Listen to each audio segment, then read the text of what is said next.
Hi everyone, আসসালামু আলাইকুম। চলে আসলাম ভর্তার একটা ভিডিও নিয়ে। মাছ মাংস পছন্দ করে না এমন মানুষ খুঁজে পাওয়া যাবে না, কিন্তু পাশাপাশি ভর্তা পছন্দ করে এমন মানুষের সংখ্যাও কিন্তু কম নয়। তো আজকে আমি কাঁঠালের বিচি ভর্তা করব। তো কিভাবে ভর্তাটা করি চলুন আপনাদের সাথে নিয়ে আমি শুরু করি। তো প্রথমে আমি শুকনা তাওয়ার উপরে কাঁঠালের বিচিগুলা খুব কম জালে আমি ভেজে নিব।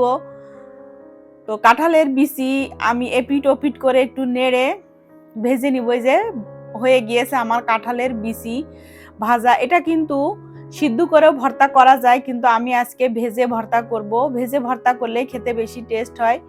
তো আমি সরিষার তেল দিয়ে শুকনা মরিচ ভেজে নিলাম। ওই তেলের উপরে আমি আবার কিছু পেঁয়াজ কাঁচা মরিচও ভেজে নিলাম। আমি কিন্তু পরবর্তীতে আরো কাঁচা পেঁয়াজ ইউজ করব। তো আমি এখন ভেজে রাখা কাঁঠালের বিচিগুলো থেকে যে ছোকলা থাকে সেটা আমি পরিষ্কার করে নিলাম। তারপরে আমি পাটার উপরে নিয়ে আমি বেটে নিব। তো যেহেতু এটা কিন্তু খুব নরম জিনিস না কাঁঠালের বিচিটা, তো ভাজার পরে একটু নরম হয়ে গেছে। তো কাঁচা পেঁয়াজটা যখন দিব তখন কিন্তু আরো এটা সফট হয়ে যাবে। আর এখানে কিন্তু আমি কোনো পানি ইউজ করব না। তো আমি পাটায় পিষে নিলাম। আর এখন আমি যে শুকনা মরিচটা ভেজে রেখেছিলাম ওটার সাথে পরিমাণ মতো লবণ দিয়ে আমি শুকনা মরিচটাও সুন্দর করে বেটে নিব। তো ভর্তা আসলে আমরা কম বেশি সবাই পছন্দ করি। আমার কাছে তো ভর্তাটা অনেক বেশি ভালো লাগে, কিন্তু আমার বাসার মানে মেয়েরা বা বাচ্চারা যারা আছে ওরা আবার একটু মাংস মানে মাছ না মাংসটাই বেশি পছন্দ করে। তো আমি আবার যে পেঁয়াজ আর রসুনটা একটু ভেজে রেখেছিলাম সেটাও আবার একটু বেটে নিলাম। বেটে আমি সবকিছু একসাথে মিক্সড করে ফেলবো। আমি পাটার উপরেই এই কাজটা করছি। তো এই যে দেখেন আমি কিন্তু এখন আবার একটু কাঁচা পেঁয়াজ দিয়ে দিলাম। কাঁচা পেঁয়াজটা খুব বেশি একটা মিহি করব না।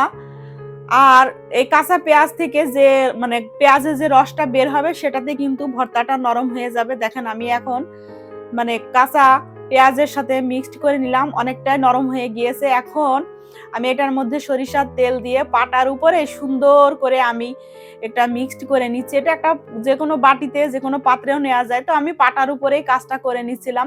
তো লবণ চেখে দেখলাম লবণ একটু কম হয়েছে, আমি আবার একটু লবণ দিলাম। দিয়ে ফাইনালি আমার হয়ে গেল কাঁঠালের বিচি ভর্তা, মানে ভেজে ভর্তা করা। তো আমি যেভাবে করেছি সেটাই আপনাদের সাথে শেয়ার করলাম। আপনারা হয়তো অনেকে আরো অনেক রকম ভাবে করে থাকেন বা আরো ভালো সুন্দর সিস্টেমে করতে পারেন। তো আমি যেভাবে করেছি সেটাই আপনাদের সাথে শেয়ার করলাম। তো হয়ে গিয়েছে আমার ফাইনালি কাঁঠালের বিচি ভর্তা। তো ভর্তা হওয়ার পরে যে পাটার পরে আবার একটু ছিল, তো ওইটার সাথে আমি একটু গরম ভাত নিয়ে এইটা মেখে খেতে যে কি টেস্ট। তো আমি এটা মেখে নিয়ে আমি একটু খেলাম, অথৈকে একটু দিলাম।